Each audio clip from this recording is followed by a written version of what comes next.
Hello, my name is Nancy Elliott, and some years ago I wrote a song called Autumn's on Its Way. Autumn's on its way, the song ends with a question, and many people ask me, so what happens next? Well, I couldn't answer them, and so with prodding from just the right person, I decided to write a book called Autumn's on Its Way. Autumn's on Its Way is a post-Civil War. It is set in Arizona high country, in a fictional town called Timberline, Arizona, established by Rose and James Mackenzie. I'm going to read to you from the prologue. Here we go. 1862. At first, Abby thought the writers were Indians. Lately, a couple of local Indian boys had taken trying to impress her by showing off their writing skills, pretending to fight with each other. The boys would charge each other in a wild game of chicken, slipping down their horses' sides only to swing up again to surprise and unseat the other. The winner screaming in triumph. It was terribly rough and dangerous play, but fascinating to watch. As the riders came closer, so hard and fast, she realized these riders were not Indians and were not familiar, and she jumped to her feet. Aunt Millie was shouting for her toddler daughter, Willow, who was playing in a patch of tall grass, and yelling at Abby to get on her horse and go, go, go. Abby saw Millie grab up Willow and dash to her own horse, but the riders were on them now, smashing through the middle of their little group, startling the horses and causing them to dance around, so Abby and Millie struggled to get mounted. Abby was nearly in her saddle when she saw Millie go down with Willow in her arms. She heard the baby cry, heard Millie yell, then she was knocked from her seat, and the brightness of midday went to night. When Abby woke, she was riding behind the saddle on a moving horse. Her face was covered, but her senses told her she was seated behind a very big and very smelly man. While unconscious, she had been leaning forward onto his back, and even now, sitting up straight and turning her head aside, the stench of him took her breath away. Abby's father was always reminding her that if there was any single immutable rule of surviving a bad situation, it was never to panic, no matter what. She sat quietly, gathering her wits, trying to get her bearings without panicking.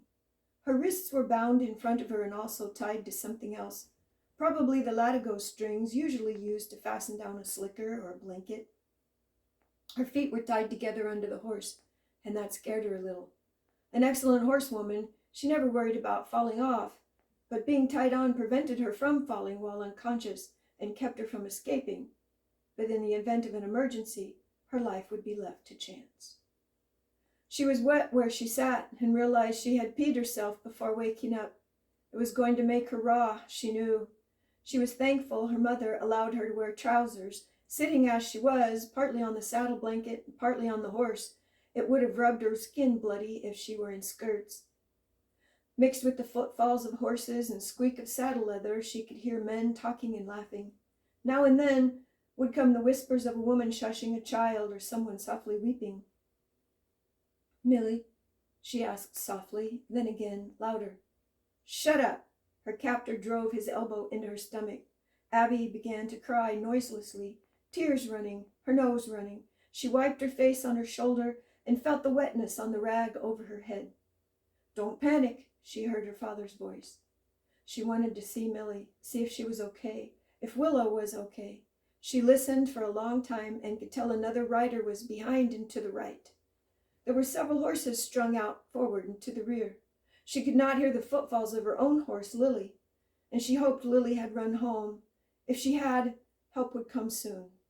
But Lily was a stubborn animal. Now and then, Abby rubbed her chin on her shoulder as if scratching an itch, hoping to loosen the rag tied over her face. When it finally slipped a little, she could peek out the bottom with one eye. She was right. Horses to her right and behind. She could not tell how many. She thought she could see part of Millie's beaded moccasin. "If the Lord is for me, who can be against me?" Her Bible promises came to her. "For I know the plans I have for you, says the Lord, plans to prosper you spiritually, never to harm you, plans for your future and to give you hope." She believed they were heading south because the ranch house was north of where they had been captured. She and Milly had been searching all morning for a bee tree to gather honey from, and had stopped in the shade of an oak just before noon. A few minutes later, her father had ridden up and shared lunch with them. After he left for the ranch house, they had stayed a while to let Willow play. It was early afternoon when these strange men rode down on them. Now the sun burned a place on Abby's right arm where her blouse had been torn. Yes, they were heading south. It was twilight when they stopped to make camp. Abby's feet were untied and she was yanked off the horse. Wobbly-legged, she sat down hard when her feet touched the ground. When the blindfold was roughly pushed down from her face, she fell over on her side. She was sick from riding behind man who smells worse than a bear, and weary from worrying about Milly and Willow. She remained lying on her side while searching through the combined falling darkness and camp dust. There were more people than Abby had guessed while blindfolded. Perhaps they had joined another camp. She searched through a number of women and children who, by their fearful, worried faces and bedraggled and bruised appearance, were also captives. She counted 20 women captives and 15 men whom she believed to be Comancheros. She kept searching and soon spotted Milly with Willow at her breast, quietly nursing. Milly, already watching Abby, had 2 black eyes, her lip was split, and an angry gash had laid open her cheek. The dried blood on her face would not let her complete an attempt to give Abby a comforting smile, and it came off as a grimace. When she pointed with her chin back the way they had come, then at Abby, and then gently shook her head twice, Abby's heart sank. Milly was letting her know help would not be coming. She wondered why her mother and father would not come for them. Why would Lolo not come for his wife and child? Milly was wrong. Mangus Colorado himself, a great chief of the Apache, was related to Milly, and therefore to Willow. Why, the entire Apache tribe would be searching. Abby used the back of her still tied together wrists to wipe tears from her face and refused to let any more fall. She refused to believe Milly. A man who smells worse than a bear seemed to have rank in the mixed group of rough and dirty men. He swaggered and shouted his way through the camp of Indian, Mexican, black men, and white men. A handful of the men spoke Gaelic, a language Abby was more than familiar with, and she inhaled stray words and broken sentences of her grandparents' language wafting through the camp noise. Caves, castles, tropical woodlands, snakes. Long way to go, summer 6. McGee will not be happy. In the morning, Abby was again tied hand and foot behind smells worse than a bear's saddle. He never spoke to her other than to give a harsh order like, "Be still," or "Get down." After the second day, the captives were no longer blindfolded. At 13 years of age, Abby had ridden a long, wide stretch of country with her parents, so when the blindfold came off, she was still in familiar country. Now she had to memorize rock formations and stands of trees and take quick glances behind to see the land from the other direction to help her find her way home. A full week passed before some of the captives were allowed to walk for part of the day, but Abby was still tied, riding behind smells worse than a bear. For many days and nights, all else was the same, and Abby grew weary of the routine. Late one morning, she began to softly hum a song that she and her father would sing together when they rode out to start the day's work. When smells worse than a bear quickly turned to look back at her, she flinched and stopped, thinking he might give her the elbow again. Instead, he only gazed at her for a moment, then lifted his chin to indicate, "Go ahead." Abby and Milly were kept apart but could see each other across camp at night and would inquire by sign language as to each other's welfare.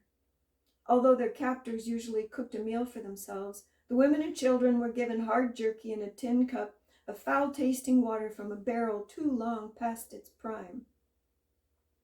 They had with them nothing more than what they were wearing when kidnapped, and each night they slept on the ground, whether it was grass or rock, dry or muddy. Abby woke one night to find the weather cold and getting colder by the minute.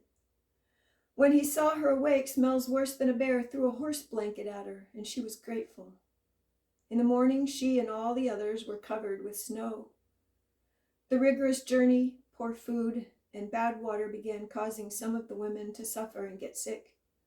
The worst of them were shot, and the Comancheros, not of a mind to care for young children, had no compunction about killing the orphaned babies. It was a nasty, sleeting, late afternoon camp when a man who smells worse than a bear shot the mother of a boy about 4 years old, then aimed his pistol toward the child. "Smells worse than a bear," Abby shouted in Gaelic. "You give that boy to me." The camp went silent.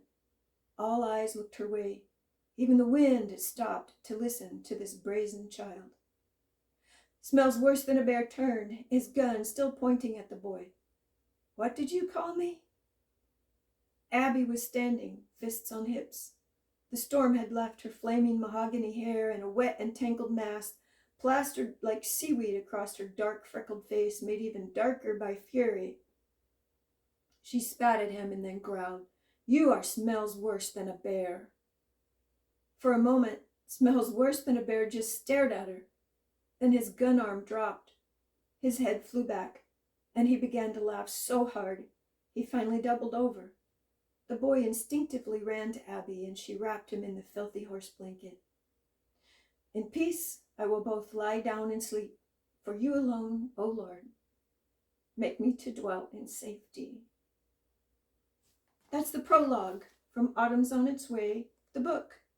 You can purchase Autumn's on Its Way, the book at Amazon.com, Barnes & Noble, Goodreads, and you can encourage your library or your favorite bookseller to carry it on their shelves as well.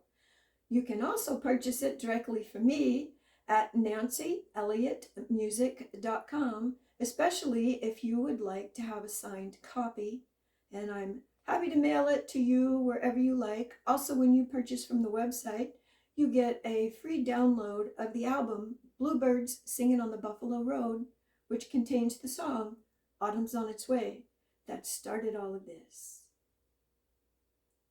Thank you very much for listening, and I sure hope to hear from you.